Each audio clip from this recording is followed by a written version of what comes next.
And now, welcome to Like a Boss, insights with influencers, creatives, online entrepreneurs, and badasses like you. Here is your hostess, Heather Havenwood, Chief Sexy Boss, helping you rise to the top.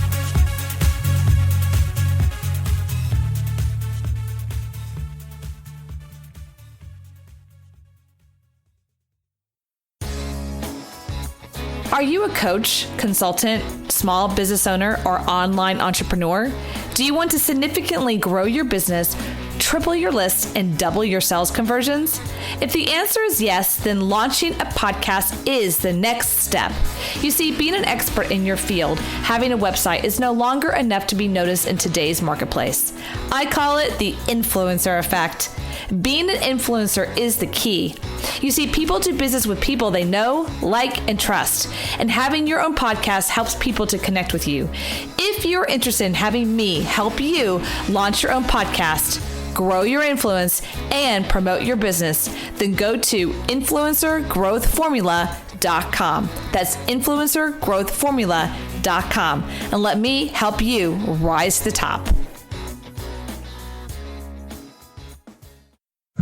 Hi, everyone. Welcome. My name is Heather Havenwood. Welcome to Like a Boss, where we're helping you rise to the top in your business and field. So today I have someone really cool on the phone, which I'm super good to have fun with and poke with because he's a strong, muscular guy. And that's always fun to have a strong, muscular guy on Like a Boss, right?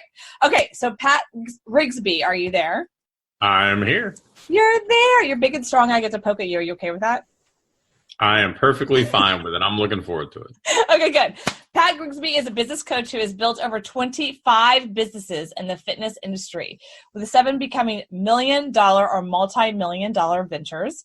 2 have become multiple-time winners on the Entrepreneur Franchise 500, with another being a multiple-time honoree of the Inc. 5000 list of fastest-growing businesses in the United States. Pat now coaches entrepreneurs who want to build their own ideal business, and you can connect with him at patrigsby.com/likeaboss. So, Pat, thanks for being here, by the way. My pleasure. Excited to hang out with you for a little bit. So I have to ask, you obviously, if people aren't watching you right now, because I do this on YouTube, we do this live video, right? We also have it on YouTube and Roku and everything else in 17 different radio stations. But if they're not looking at you, you're like a strong, tough guy, right? Did you grow up military? Nope. I was a college baseball coach and college strength coach before I got into business, but that's about as strong and tough. Really? Yeah. I mean, you look like right now I could say, Pat, will you drop and do 50 and you'd be good. Like that's... Well, let's not do that while we're on camera. So, I'm not going to make you do that, but like you just look like a strong guy. So it's no wonder you're in the fitness industry. So tell us more about your businesses that you took them to multi-million-dollar levels. Tell us more about those kinds of businesses. So as I mentioned, I got out of the baseball coaching, strength coaching kind of world, and I knew I wanted to own a business, and that was the stuff that I knew. So right. Started a training business, turned into a second location, and then started to consult and coach other people on that. And that it just kind of snowballed and got to the point where I had a couple solid business models that worked, created franchises around those, grew those to the combination of the two. They were like sister franchises. We had about 275 locations. And then in addition to that, had, consulting company, education company with certifications, and a handful of other things that were very much related to helping small business owners, be it health businesses, like medical-based businesses, fitness businesses, or sports performance businesses, succeed. Okay, great. So I love that you're so vague, but let's not go vague. So let's go in the 275 franchise. What was the name of the company? Fitness Revolution and Athletic Revolution were the 2 organizations. So are those training companies like what kind of training? Like, because there's different kinds of training in the world of fitness training, right? So can you break that down? So Fitness Revolution was a more like adult personal training, either done in a group or in a semi-private setting largely. Athletic Revolution was more youth fitness, sports performance, typically ages 6 to 18 with, a few professional athletes kind of mixed in. Nice. Okay, great. Well, I live in Austin, and I used to live out in Lakeway, Texas. And Lakeway, like Travis, is one of the top high schools in the Oh yeah. country.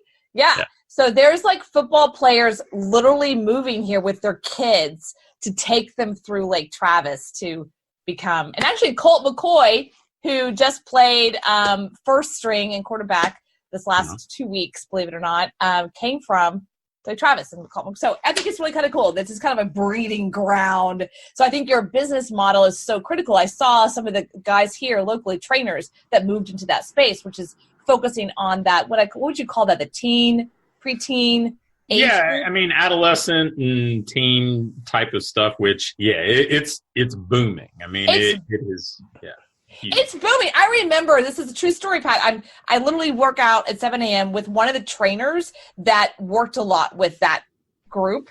And he had a young kid. This guy's, I swear, this kid was probably 15, but his dad was a professional football player. So like they were grooming him, and he's in there before school at like 6:30 in the morning with his mom and trainer like whipping him, and then he still has to go to football practice. I was like, oh my gosh. But I mean, they're grooming him, from the age of 13, 14, 15, which is just insane.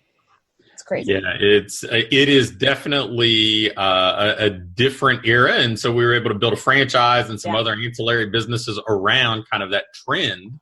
Mm-hmm. And it's certainly something that I'm still involved in to this day. Is it still around today?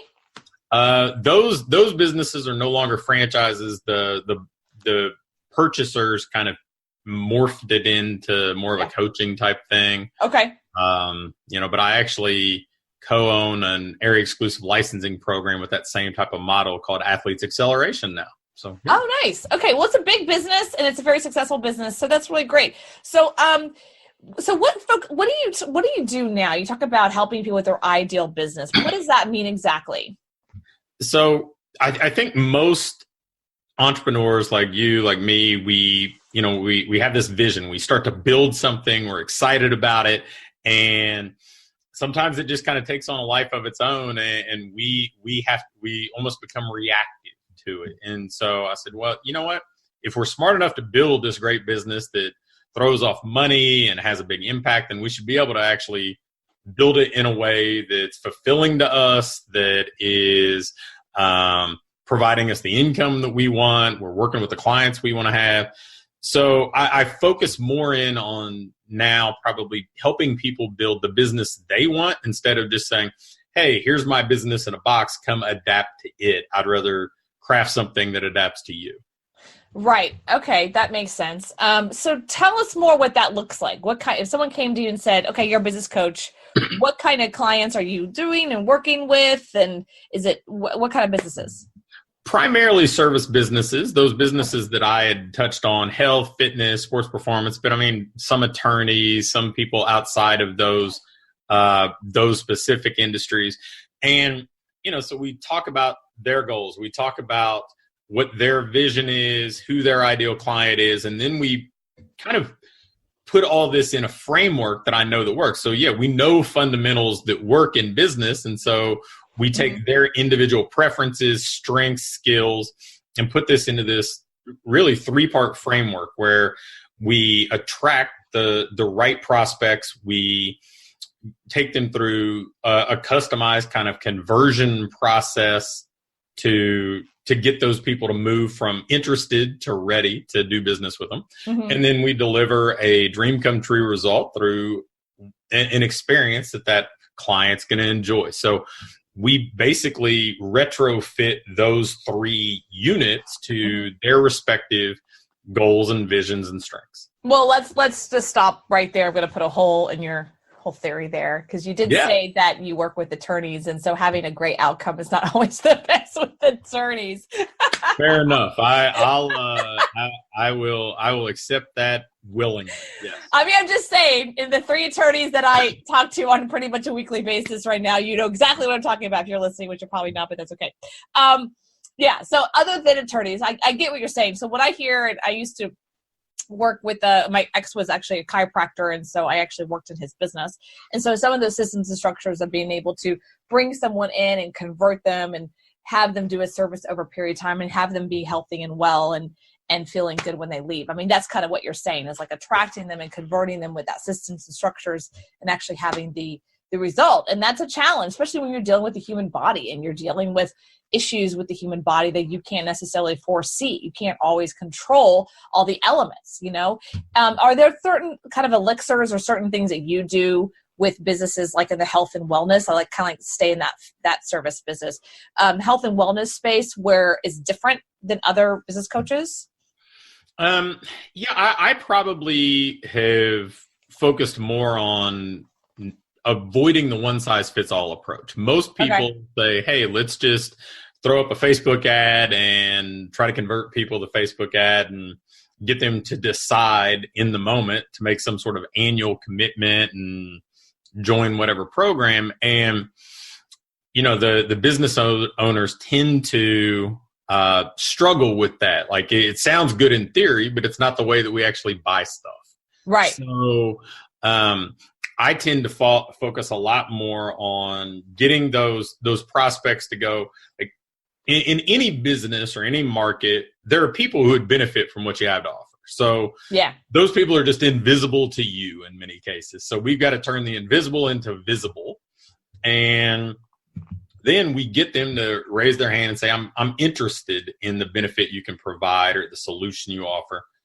And then we follow up. I think in most businesses, follow up is the gaping hole, right? Like if they don't get immediate gratification, they don't get somebody to buy on day one, they've kind of just written them off as tire kicker or not serious, and then they just give up on them. But the reality is, most people who show an interest in something don't actually buy that thing in the first 24 or 72 hours. So you follow up, you convert 2, 3, 4 times as many people, and you build a healthy, successful business.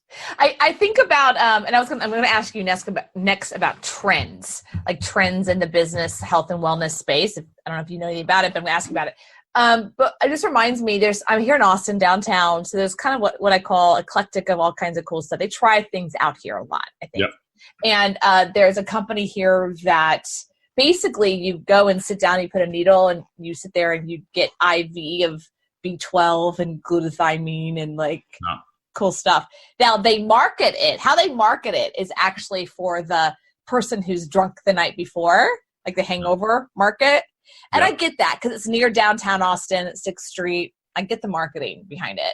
But actually, I went there when I just didn't feel well. Like I think I had the flu or something, you know, and I went there because vitamin C and glutathione and B12, it's like sucking right into my body, and it made me feel amazing, you know, and I felt better and got over my sickness faster. Wasn't self-induced, basically, sickness, right? It was a natural cause of life. So I thought it was interesting, but here's what I thought really fascinating. They did a business model where it was membership, which I felt like, I mean, I don't want to be sick every single month, and why would I self-induce myself to be sick every month, right? The next thing is that they never followed up. I mean, I gave them my phone number, my real email, my real, obviously everything, because it was health business, right? A health side. I gave them my phone number, my cell phone number. Not once have I gotten a phone call, an email, a direct response, postcard, nothing to come back.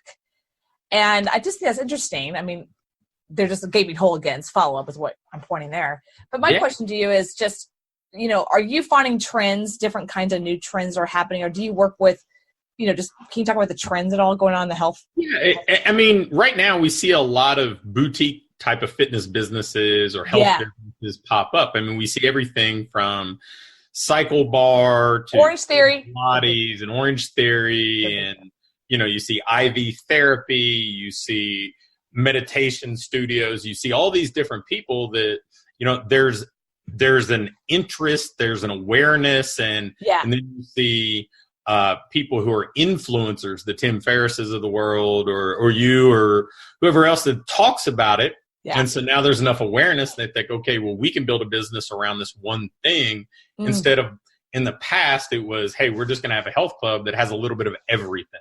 Yeah. So, yeah. Do you find that that's more profitable? Because I see that, but I don't see the numbers behind the scenes. You might see actually the numbers. Are they more profitable, the more niche? Like Orange Theory is really big here. Right. You know, we have some really yoga, meditation, hardcore places here too that are really big. are the numbers more profitable than like, let's say a Lifetime or Gold's Gym where it's a one size fits all? I think that, it's kind of organization by organization. Orange Theory is a machine. They do so well with all of it. Some of the other ones, I think, they're trying to catch kind of lightning in a bottle and saying, how can we model what Orange Theory does, but with cycling or with Pilates or with some other trendy thing.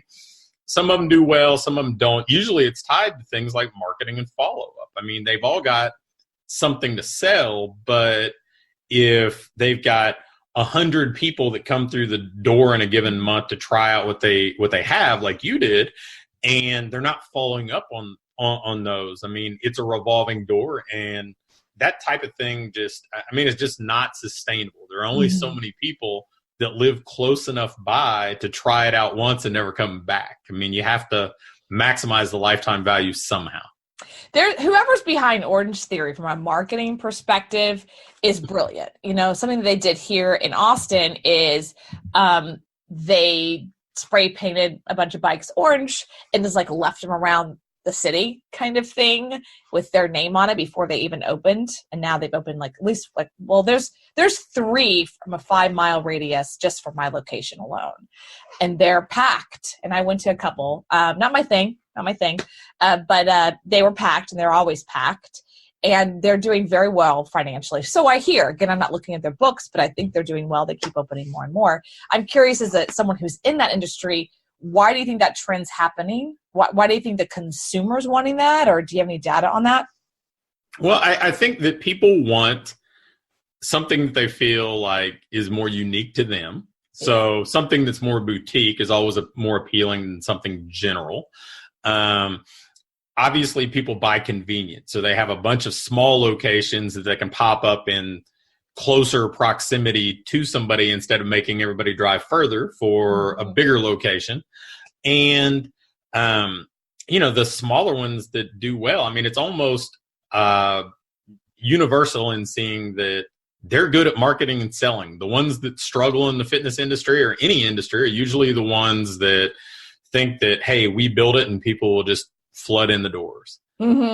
Orange Theory, I think, is probably as good a case study as you could get of that, because they go in high population shopping centers usually, or high traffic areas. So they go where the population is instead of expecting to be a destination that everybody has to travel to. They require a pretty significant marketing budget for a fitness business. And it's group based. So now you've got a big pool of people that if they're having a good experience, they're going to go out there and share that with everybody else. And so they create a pretty prominent referral base too. I think one of the things they do, and I have no idea, I'm making this up, but I think that one of the things they do from a research perspective is, because I'm thinking of the ones that are around me, they all are nearby or as close as they possibly can get to a Starbucks. So like Starbucks, just got a ton of research on the locations, like a McDonald's back in the day. They know where they probably have research of a whole department just on like where they're going to put the McDonald's. I'm pretty sure Starbucks has the same thing, the location. And I think Orange Theory is like piggybacking off of that. They're like, let's just follow Starbucks, because the two that I know are literally, one's actually in the same parking lot, if not next door, literally. And then the other one is really close. They can walk, it's not the same parking lot, but pretty close. And I think that that's what they're doing. They're just like, there's a Starbucks, let's just put one there, which makes sense. Well, if you contrast that with most fitness businesses, most of the boutique places or the training facilities, they're not in high traffic retail areas, right? They're in light industrial parks, they're tucked away. And so they don't get the luxury of seeing all this visibility. They don't get to be next to restaurants or Starbucks or something that have hundreds of people walking through the door every day. And so that, obviously Orange Theory pays more for that, but it keeps them in front of people over and over and over. And so it's like this intrusive follow-up that you can't avoid. I mean, it's like a building. Yeah, they are in Class A, high volume retail space, technically. They're not in industrial. They're in retail, Class A space. And that's expensive, especially in Austin. Austin's 20%, but that's expensive. So that's going to come down. And I think it's interesting because they have a limit on numbers of people. I would love to see the financials one day. I just think it's interesting because they do have a limit on the number of people in the class. There's a limit, like a bucket that's limit. And then they're in class A retail space with extremely expensive retail space. So it's an interesting model. I was just curious. Do you have any experience in e-com or supplement business at all, the fitness industry? A little bit. I've consulted with a couple supplement businesses. Yeah. I've owned an equipment company. I consult with another. So yeah, I certainly am around it enough. It's not been my primary business, but I definitely am pretty involved. So what's your take on CBD oil? I think most anything that is promised as a cure-all to solve every problem is probably a little more sizzle than steak. Yeah, so I'm in Texas. It's not legal. CBD is here, but obviously not marijuana. It's not legal here, just so you know. But my sister went to California recently. She was in San Francisco for work, and she came back and she said, I was inundated with ads for CBD oil that literally it solved everything. That's what she said. It solves everything. You cough, CBD solves it. You don't feel well, it solves it. Sleep solves it. This solves it. It was like, if you have this, it solves it. And I just was like, is that really true? She's like, I have no idea. But that was all the marketing everywhere. That marijuana solves everything. And CBD oil, and they're different, right? But I'm just saying. Anyway, that was totally just random. So let's talk about your business. You have a 3-step process with the business. Let's talk about one of those, the front end. So let's talk about, what's that 3-step process? So when we talk about a track, like I mentioned, there are people in Austin. There are people in Louisville, Kentucky. There are people everywhere that say, hey, yeah, I would benefit from what you have to offer, or I would like the result that you provide, or something like that. And so The problem is we don't know who they are a lot of times. They're invisible to us. We know they exist, but they're invisible to us. So we've got to make them visible. We've got to get them to raise their hand and say, yeah, I'm interested. They may not be ready to buy now, because most people, before they commit to doing something, they want to do a little bit of research, a little discovery. But we've at least got to know who those people are. So typically when we focus on the attract units, like, how can we get that person to raise their hand and be visible to us? Well, the easiest way is to have an existing client refer them over. So, they get to kind of go out there and be an ambassador for what we do. But there's a limit to that. And, if you or I are a customer somewhere or a client somewhere, we've got our own stuff to worry about. So we can't go out there and just be kind of a walking billboard for another business. So the other thing that we can do is we can go give, a gift away, if you want to call it a lead magnet or just some sort of value exchange. But, whether it's a book, that tends to be the one that I focus on, because books have, a pretty high perceived value, and they're pretty timeless. They last a lot longer than a Facebook post or something like that. But a book, some other exchange, a guide, a checklist, something that solves a problem for something that is perceived as valuable, because we're basically saying, look, we want you to give us your email address, but just as importantly, like the unsaid thing is, we want the right to have your attention moving forward. And so you got to give them something good. And in my case, I always recommend with clients, like, give away something that somebody else would sell. You give away something somebody else would sell. And now we've made a good first impression, and we've at least earned some attention to follow up. So, that's the kind of core of the process, is we've got to get somebody to give us permission to have a conversation with them. Yeah, that's a piece to be able to do that, right? Because especially when you're dealing with health and wellness, sometimes you can't always give away a free session. Like I think of the vitamin company, they're not going to give away a free, me sitting there and putting an IV. They gave me nothing for free. I just kind of walked in. It's like, I don't feel well. Can you fix that? And they're like, yeah, we're going to try. But they could certainly give away a book online about the health benefits. They gave nothing. They gave no video. They gave nothing. I mean, I unfortunately know what B12 and glutathione and all these, there's a ton of different things inside of the IV. I'm one that knows all that because I have owned a supplement company in my past. So I know that stuff. I don't think the average layperson knows what B12 or glutathione or these other ones that they can't even pronounce, are in there. So I thought it was interesting. They didn't even have like a baseline to say, here, what this is what this is. And, so I think you're right. There's some kind of level of having a lead magnet. They must be doing really well because they didn't ever follow up and they have no lead magnet. So they must be just doing fabulously well. Right? Like, they don't need you, Pat, is what I'm saying. I guess they don't need a business coach. I'm kidding, but I don't know for sure. Anyway, so this has been great. I think I really know what you do. So can you tell everybody again, those three main pillars that you really focus on with business owners? Yeah, we have the attract unit where we get them to self-identify and say, hey, I'm interested. We got the convert unit where we take them from interested to actually ready. And then we've got the deliver unit where we give them the dream come true result through an experience, hopefully that they enjoy. That's great. I love that. And you're right. Books are still very strong lead magnets. I try to tell people that all the time, that books are still very viable, even though we're an old school, we're a digital age. At the end of the day, I mean, I'm looking right now, you can't see, but I'm staring at a huge bookcase of just books, right? So they're awesome. Where can people find you? And if they're interested in working with you, what does that look like? So they can find me at patrigsby.com/for-the-win. We've got some cool stuff for them there, a book of all things, right? But then also a scorecard where they can kind of self-identify some of the things they think their business is good with, some of the areas maybe they want to work on.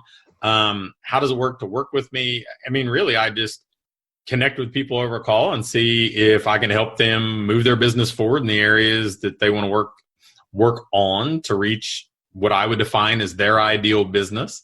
And we do one-on-one or mastermind type groups to really work on their business rather than trying to make them kind of just fit into mine. Yeah, no, I get that. Yeah, there's so many different models, right? But making sure what I hear is you meet people where they're at, right? Yeah. And then you move them to the next level. Awesome. Well, thank you so much for that. So it's patrigsby.com/like-a-boss. Is that correct? Yep. Cool. Awesome. Well, thanks for that. patrigsby.com/like-a-boss. Go check that out right now. Pat, thank you so much for being here. And thanks for sharing with our listeners on how they can take their business to the next level, because that's what this is all about, rising to the top. You can find us at heatherhavenwood.com/podcast, or as well as iTunes, Google Play, Stitcher, iHeartRadio, and soon to be Pandora. Everyone, this is Heather Havenwood. Check me out at heatherhavenwood.com. Are you a coach, consultant, small business owner, or online entrepreneur? Do you want to significantly grow your business, triple your list, and double your sales conversions? If the answer is yes, then launching a podcast is the next step. You see, being an expert in your field, having a website is no longer enough to be noticed in today's marketplace. I call it the influencer effect. Being an influencer is the key. You see, people do business with people they know, like, and trust. And having your own podcast helps people to connect with you. If you're interested in having me help you launch your own podcast, grow your influence, and promote your business, then go to influencergrowthformula.com. That's influencergrowthformula.com. And let me help you rise to the top.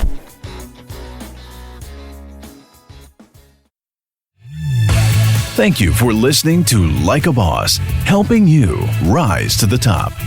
Join Heather's mastermind at influencertribe.com, where she helps you become an influencer and dominate your field. Follow Heather Havenwood on Instagram. Interested in interviewing or scheduling a call with Heather? Go to callwithheather.com. For more, go to heatherhavenwood.com.